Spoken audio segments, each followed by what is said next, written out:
સુરેન્દ્રનગર જિલ્લામાં ત્રિદિવસીય શાળા પ્રવેશોત્સવ અને કન્યા કેળવણી મહોત્સવ 2025નો શુભારંભ થયો છે. વઢવાણના ખોડુ ગામની શાળાઓમાં નાયબ મુખ્ય દંડક જગદીશભાઈ મકવાણાએ કાર્યક્રમનું ઉદ્ઘાટન કર્યું હતું.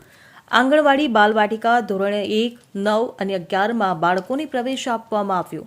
નાયબ મુખ્ય દંડકે જણાવ્યું કે વર્ષ 2003થી શરૂ થયેલી આ પહેલ વડાપ્રધાન નરેન્દ્ર મોદીની પ્રેરણાથી શરૂ થઈ હતી. મુખ્યમંત્રી ભૂપેન્દ્ર પટેલના નેતૃત્વમાં આ પરંપરા આગળ વધી રહી છે. રાજ્યમાં શાળાઓમાં 100% નામાંકન થઈ રહ્યું છે અને ડ્રોપ આઉટ રેશિયો ઘટ્યો છે.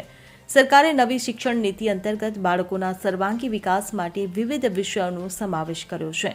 કાર્યક્રમમાં બાળકોએ વિજ્ઞાન, ટેકનોલોજી, પર્યાવરણ અને સ્વાસ્થ્ય વિષયો પર પોતાના વિચારો રજૂ કર્યા. ઉપસ્થિત લોકોએ ટ્રાફિક નિયમોનું પાલન કરવાની પ્રતિજ્ઞા લીધી.